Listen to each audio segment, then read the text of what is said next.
Então a minha palavra de hoje se chama erro de cálculo. Vamos fazer uns cálculos hoje, mas não é matemática não. Vamos abrir lá no texto de Provérbios, capítulo 14, versículo 12. Provérbios 14, versículo 12. Pois vamos ver um pouco dos erros de cálculo que vem acontecendo, né? Desde a antiguidade, e continua havendo os erros de cálculo, e erros que vão custar muito caro, caríssimo, erros que vêm a custar a nossa eternidade. Então é Provérbios 14, versículo 12. Está assim: há um caminho que ao homem parece direito, mas o fim dele conduz à morte. Então nós vemos muito hoje não, sempre aconteceu isso, mas hoje muito mais, porque hoje eu creio muito que nós estamos vivendo os fins dos tempos, e fala na palavra de Deus que os fins dos tempos ia haver a apostasia, aonde vai crescer muito mais essa situação de o homem achar que ele está no caminho certo e está no caminho de morte. E nós temos que fazer o cálculo certo, porque nós não calculamos errado, porque um cálculo errado nos leva à morte eterna. E erros de cálculo é uma experiência normal na vida cotidiana. Um exemplo, pode variar em perturbações e consequências muito graves ou pouco graves. Um exemplo, um automóvel, você vai passar por um cruzamento, está vindo um outro carro do outro lado, você faz um cálculo de velocidade, se dá para você passar ou não. Se você errar esse cálculo, pode causar uma consequência grave ou uma consequência leve. Um acidente grave ou um acidente leve, se você errar o cálculo. Ou no farol amarelo. No caminho da minha casa tem um farol, a uns 500 metros de distância eu enxergo ele. A hora que eu avisto ele, eu vejo que ele está aberto no verde. Aí lá de cima eu já vejo, mas será que ele está aberto há quanto tempo? Piso no acelerador ou não piso? Às vezes eu consigo dar uma pisadinha no acelerador para passar, para chegar a ultrapassar no amarelo, até o amarelo. Mas de repente, a 100 metros de distância, amarelo. E eu sei que se eu continuar acelerando, vai dar no vermelho na hora que eu passar. É um cálculo errado, pode causar um acidente, não é mesmo? Então nós precisamos aprender a calcular. Ou até mesmo, você vai fazer uma sopa e coloca sal demais, calculou errado o sal. Você consegue consertar aquela sopa, você coloca mais ingredientes, coloca mais água. Ou faltou sal, calculou errado, faltou sal, você vai fazer o quê? Você vai lá e coloca mais sal, mais fácil ainda, muito mais fácil. Então, há cálculos, você conserta. Há cálculos irreversíveis, e há um cálculo que é muito pior, que é o cálculo para a eternidade.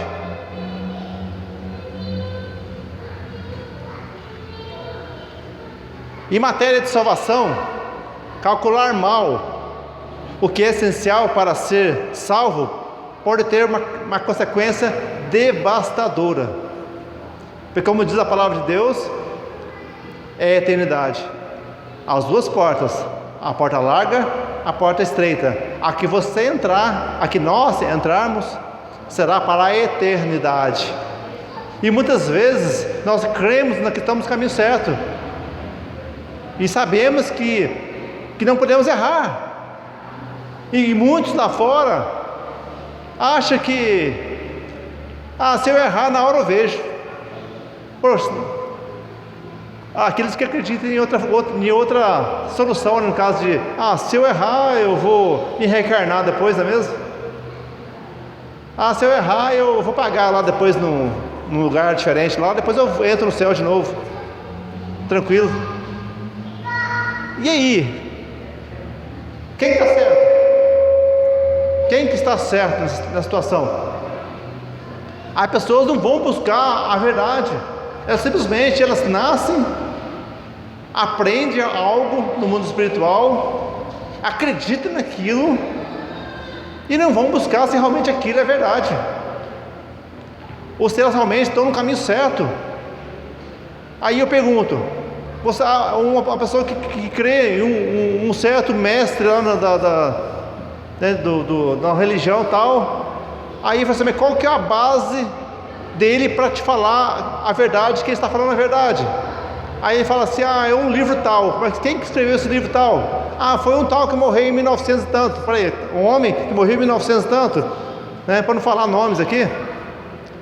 Aí você fala assim, para aí, mas tem um livro aqui que foi escrito por muitos profetas, em torno de 40, 50 profetas de Deus.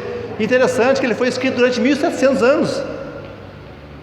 Durante 1700 anos ele foi escrito, numa época que não tinha computador, não tinha tecnologia nenhuma. E se você for ver esses tantos profetas escreveram esse livro durante 1700 anos, eles batem um com o outro, não entra em contradição. Por que não entra em contradição? Porque a própria palavra, os próprios profetas disseram que esse livro foi inspirado pelo Espírito Santo de Deus, o Todo-Poderoso. Aí você pega todos os livros que existem nessa face da terra e tenta comparar com este livro, que se encerrou ele após 90, 100 anos depois de Cristo, que se encerrou quando? Em Apocalipse, com o apóstolo João. Ali encerrou esse livro, pronto, encerrou. Pode ver lá no último capítulo de Apocalipse, capítulo 22, lá fala que encerrou. Aí daquele que tirar uma palavra, uma vírgula, tirar uma letra desse livro, aí daquele que acrescentar uma vírgula ou uma letra desse livro, aquele aqui. E muitas vezes, até mesmo com este livro na mão, ouvindo a palavra, pessoas erram o cálculo. E isso não pode acontecer, igreja. Não pode. Porque a palavra é bem clara, errou o cálculo, é eterno, não tem mais o que fazer.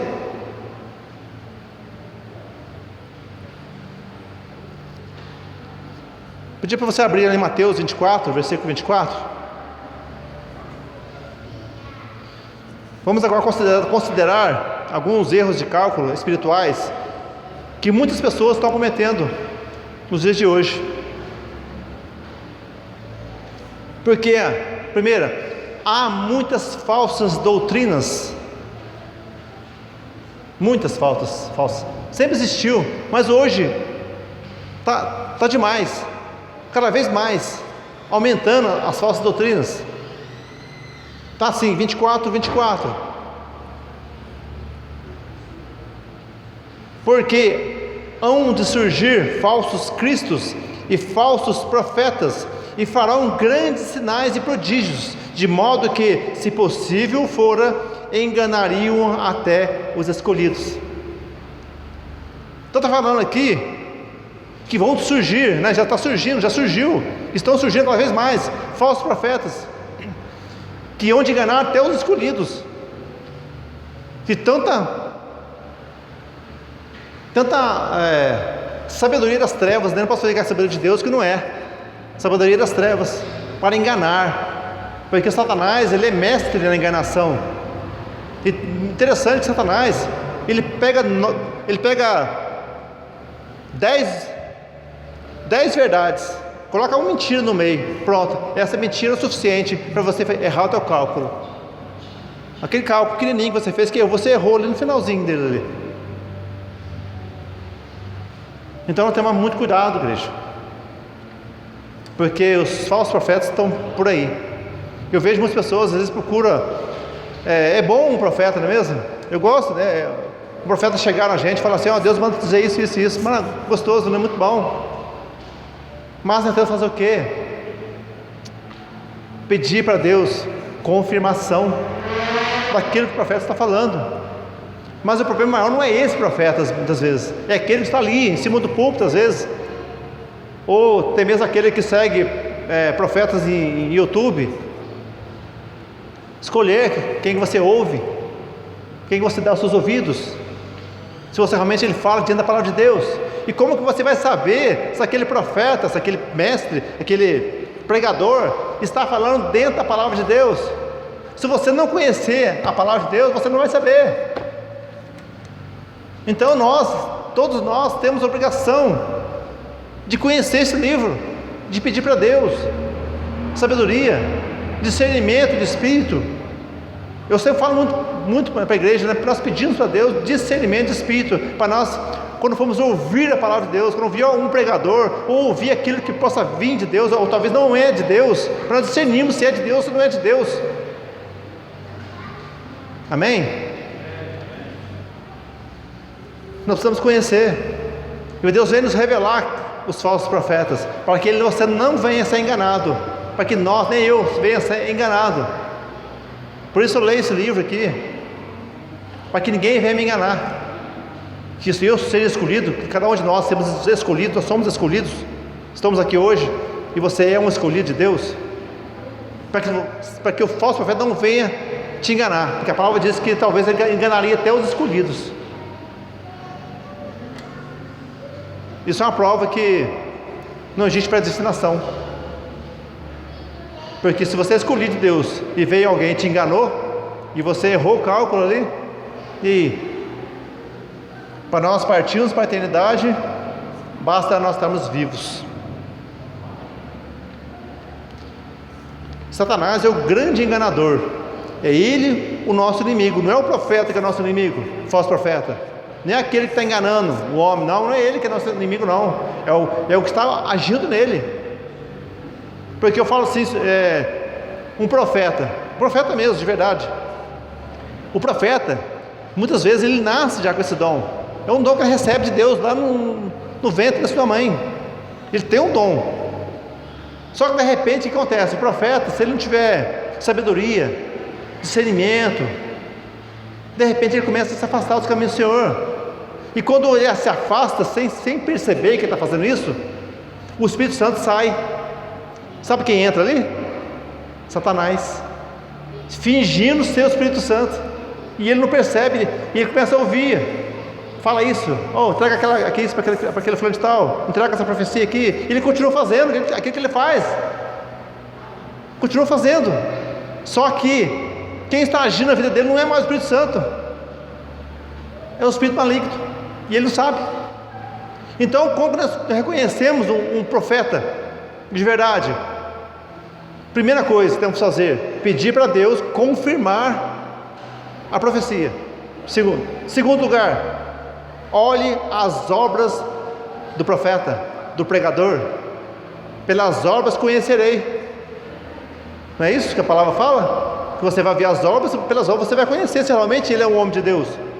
Porque uma obra, aquele que faz a obra, é um sinal de salvação. Porque aquele que não está salvo, ele não se importa com as obras, não importa. E tem surgido muito aos últimos séculos, né? Vou falar os últimos 200, 300 anos para cá, tem surgido muitas falsas doutrinas, falsas religiões, para atrair a humanidade para longe da adoração do Deus vivo. Aí eu falo assim, eu já falei em outras pregações minhas, eu vou falar de novo aqui para vocês entenderem. Apóstolo Paulo falou nas cartas dele, uma das cartas, falou assim, que nem que um anjo do céu venha aqui, te prega um evangelho diferente daquele que estou te pregando agora, seja amaldiçoado. Aí se você analisar as seitas, né, as religiões que tem por aí, a maioria delas foi quem? Foi revelação de anjo. Que anjo é esse? Que veio pregar um evangelho diferente, que veio fazer doutrinas, escreve as doutrinas aí. Como tem que ser a sua religião? Escreve aí. Aí a pessoa vai escrevendo um contato com um anjo. Aí a palavra fala assim que lá em 2 Coríntios 11:14 fala que Satanás está seguro em anjo de luz para enganar. Então o apóstolo alertou já o povo para você não aceitar nada que vem de anjo. O anjo não prega a palavra. Pode ler a Bíblia inteira, você não vai achar um anjo pregando a palavra de Deus. O anjo ele traz revelação, ele traz várias coisas, né? Vem até para matar, né? Quantas pessoas o anjo matou lá? Davi, na época de Davi, que ele fez o censo, né? Fez o censo, errou fazendo o censo, e o anjo matou 70 mil homens de Israel. Mas anjo não prega a palavra. Quem prega a palavra somos nós. Nós que pregamos a palavra. Porque a palavra já está escrita, já está revelada nesse livro aqui. Já temos a palavra revelada. Não precisamos de anjo vir para revelar para nós. E o anjo não vai vir. Se ele vir revelar, repreende, que é demônio. Repreende. Se um dia o anjo aparecer para mim, eu já falo assim: em nome de Jesus, sai daqui. Aí você não sair, porque opa, é um anjo, vem cá, vamos conversar aqui. É um anjo, né? Ele manda repreender, não foi? Porque é um...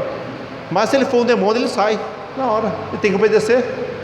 Então, nós temos que tomar muito cuidado. Até mesmo com os anjos que aparecem para nós, nós temos que tomar cuidado. Imagina com os homens, não é mesmo?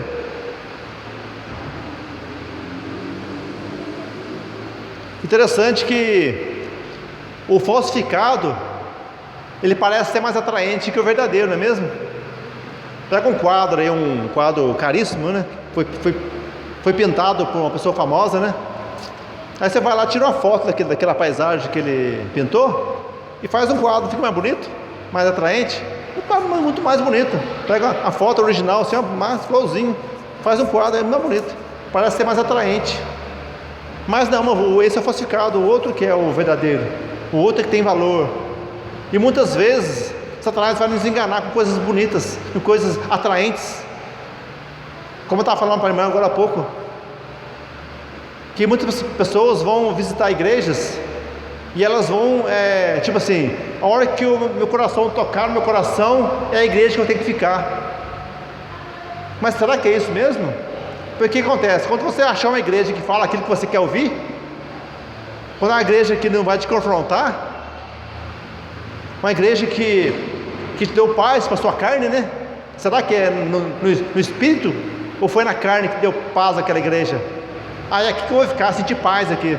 Mas que paz é essa? Será que é uma paz que Deus mandou você ficar ali mesmo? Ou é uma paz da carne que sentiu, eu só ouvi que eu queria ouvir aqui?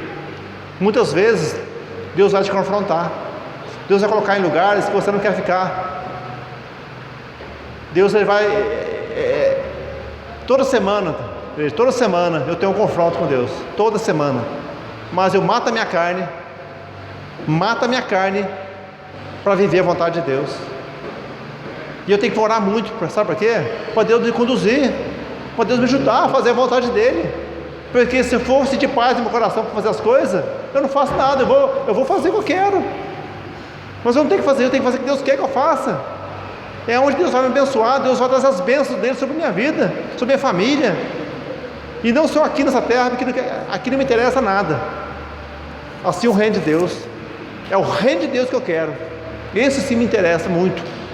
Mas eu também quero aqui na terra. Eu quero uma vida maravilhosa aqui na terra. Eu tenho desejos aqui na terra. Tenho desejos sim.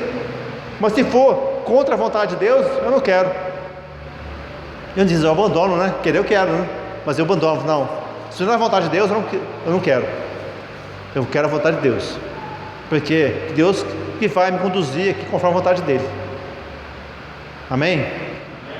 Glória a Deus.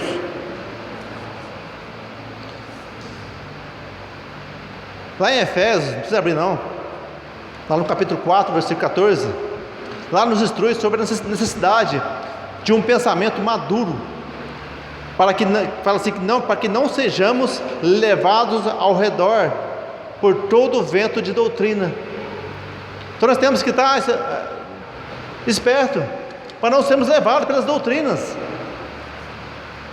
Porque sabe o que acontece? Quando tem muita doutrina, quando te impõe muita doutrina, você concentra tudo na doutrina, e você esquece do principal, esquece de fazer aquilo que é necessário fazer, porque você acha que você fazendo, cumprindo as doutrinas, você está salvo. Aí entra naquela parte de obras. Eu cumpri as doutrinas, então eu estou tranquilo, estou salvo. Mal sabe que as doutrinas não significa nada. Agora, se existe as doutrinas, cumpre as doutrinas. Mas o principal é a santidade, a entrega ao Senhor Jesus Cristo, viver a palavra pela fé. São várias coisas que nos trazem salvação, mas o principal deles é Jesus Cristo. é ouvir a voz de Deus e fazer a vontade de Deus nessa terra. E se existe doutrina, tem que cumprir também as doutrinas. E se as doutrinas for muito pesada, muda de igreja. Porque se tem doutrina, tem que ser cumprida. Porque é doutrina. Mas não concentre nas doutrinas para que você não venha a falhar em outras, para que você não venha a errar o cálculo e viver pela fé. Salvação pela graça em Jesus Cristo. Alguns caminhos ao que o homem parecem ser direitos, mas podem ser mortais. Olha o que fala lá em Efésios, capítulo 2, versículo 8. Se quiser abrir, Efésios 2, 8. As obras não são fruto de salvação.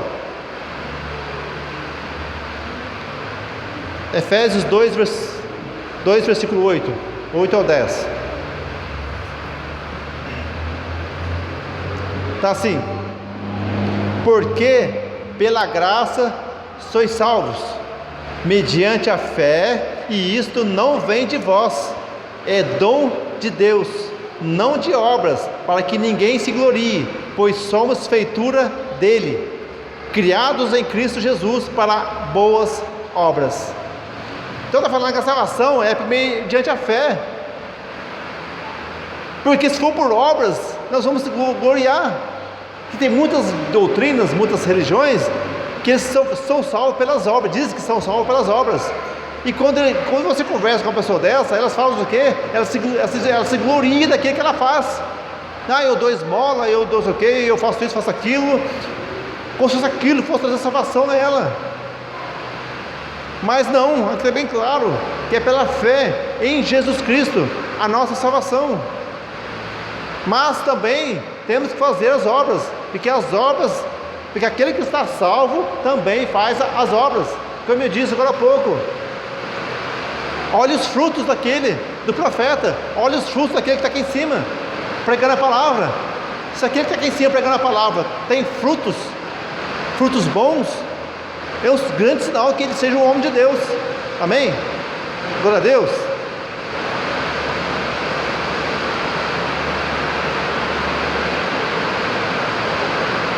A consciência da pessoa perdida.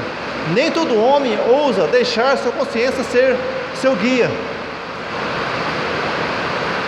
Nós precisamos observar cuidadosamente o que Paulo escreveu lá em 1 Coríntios, capítulo 8, versículo 7. Olha o que ele escreveu: no entanto, nem todos os homens têm esse conhecimento. A sua consciência, sendo fraca, fica contaminada. Então, cuidado com a nossa consciência, que ela tem que estar forte, para que não venha se contaminar. Porque você vai seguir a consciência, e se ela estiver fraca, como que faz? Então nós temos que estar forte, sabemos aquilo que está fazendo, e consciente que você está vivendo realmente é verdade, você está no caminho certo, vivendo a palavra de Deus. Amém? A sinceridade é um ingrediente vital na salvação, mas não o único ingrediente. Uma pessoa pode ser sincera em acreditar que algo seja verdade, quando não é. Você crê que aquilo é verdade, você está ciente que aquilo é verdade. Tem aquele, um exemplo aqui para você entender. Tem aquele que assiste a Globo Lixo, a rede de esgoto de televisão, e ouve e vê lá os noticiários e acha que aquilo é verdade, e defende aquilo com unhas e dentes. Estava ouvindo uma mentira. Procura informações para você realmente defender aquilo que é verdade. Tem hoje as fontes de informação são muitas. Tem pela televisão e tem a internet hoje. Graças a Deus temos a internet hoje, que ali nós descobrimos a verdade, a fonte verdadeira. Então, se há algo que é importante, para você não correr o risco, vai pesquisar. Realmente você não defender algo que é mentira. E no mundo espiritual a mesma coisa. A verdade está onde? Está aqui nesse livro. a palavra de Deus, ali está a verdade. E muitas vezes as pessoas usam texto fora do contexto para explicar algo que ele acredita. Que alguém falou para ele isso e ele vai lá e acredita, sendo que ele estudou realmente para ver se aquilo é verdade, ou leu o contexto daquele que ele ouviu para ver se aquilo é verdade, e o que está querendo dizer aquele texto, aquele versículo. Estudar a palavra de Deus para realmente saber o que realmente está falando a palavra de Deus, porque a palavra de Deus é muito rica, e ali, se você quiser interpretar errado, você interpreta. E muitas vezes, se você quiser achar uma forma de você justificar o teu erro na palavra de Deus, você justifica. Assim como existem muitos advogados aí que vai defender o criminoso, ele acha uma brecha lá nas leis para justificar o bandido. E na palavra de Deus é a mesma coisa. Se você quer justificar um erro seu, você consegue justificar pela palavra de Deus. Você vai na palavra e acha um versículo aqui, nossa, que parabéns, eu achei aquilo que eu precisava ouvir, que eu posso fazer isso, que não tem nenhum problema, não tem nada a ver. Essa palavrinha nada a ver está levando muita gente para o abismo. Sabe, isso aqui não tem nada a ver. Tranquilo, não, pode. Aqui, claro que pode. Jesus morreu na cruz por mim. Ele já morreu, ele já pagou o preço para a minha salvação. Então eu estou tranquilo. Tranquilo não. Você precisa viver a palavra. Crer em Jesus, precisa entregar a tua vida ao Senhor Jesus, porque Ele pagou outro preço para você entregar a tua vida para Ele. Porque não adianta você crer em Jesus e você não entregar a tua vida para Ele, ou você entregar só 90% para Ele, 99%. Esse 1% aqui não vou entregar não, porque isso aqui é meu pecadinho de estimação. Esse pecadinho aqui eu não posso abandonar ele, aqui eu não posso ficar sem ele. Isso aqui errou o cálculo em 1%. Não podemos errar esse cálculo, igreja. E ser membro de uma igreja não substitui o novo nascimento. Vamos falar em Atos, capítulo 2, versículo 47. Está assim: e o Senhor acrescentava ao grupo aqueles que iam sendo salvos. Então, o povo que ia chegando na igreja, então de acordo com a pessoa ia sendo salvo, o Senhor, o Deus Todo-Poderoso, ia acrescentando ao grupo aqueles que já estavam salvos. Então eu falo assim, se você fizer parte da igreja, você acha que está salvo só para fazer parte da igreja? Não, você precisa ser salvo para você fazer parte do membro da igreja, você fazer parte do corpo de Cristo. Enquanto muitos estão na igreja e não fazem parte do corpo, e acham que fazem parte do corpo. Assim que eu falo, se você estiver dentro de uma garagem, você não te faz ser um carro. Então você está dentro da igreja e te faz um salvo. Então nós precisamos fazer o quê? Ser salvo, para fazermos parte do corpo de Cristo, do corpo de Cristo. Que Deus venha nos acrescentar à igreja. Amém? Deus. O caminho que leva à vida eterna e a experiência do novo nascimento. Então vamos ler lá em João, capítulo 3, versículo 3. João 3, está assim: respondeu-lhes Jesus: em verdade te digo, que se alguém não nascer de novo, não pode ver o reino de Deus. Aqui você só lê o contexto, Aqui é fácil ler um texto e não saber o contexto dele. Está falando do quê? Está falando do batismo. Quando você passa pelo batismo nas águas, você está renascendo, você está passando por um novo nascimento. Então nós precisamos, o batismo nas águas ele é importantíssimo para nós conseguirmos a salvação. Mas e quem não batizou nas águas, está salvo? Também pode estar salvo sim. Eu conheço pessoas que conseguiram salvação no meio da morte, porque a palavra diz que aquele que clamar pelo nome de Jesus, aquele que buscar o nome por Jesus Cristo, está salvo. Mas o batismo nas águas é fundamental para que você esteja salvo. Mas o mais importante é você clamar ao Senhor Jesus Cristo, entregar a tua vida ao Senhor Jesus. E você faz parte do novo nascimento todos os dias, que todos os dias possamos nascer para o Jesus Cristo. Amém? E uma palavra, é um versículo importantíssimo, que não pode faltar numa palavra dessa, que é um versículo que todo mundo conhece, que está lá em João 14,6, que fala que Jesus diz que Ele é o caminho, a verdade, a vida, que ninguém vem ao Pai senão por Ele. Então, é Jesus Cristo. A fé em Jesus. Amém, igreja? Que nós não viemos a errar o cálculo. Possamos acertar esse cálculo, porque ele é para a eternidade. Em nome de Jesus. Amém? Glória a Deus. Convida a igreja a estar de pé.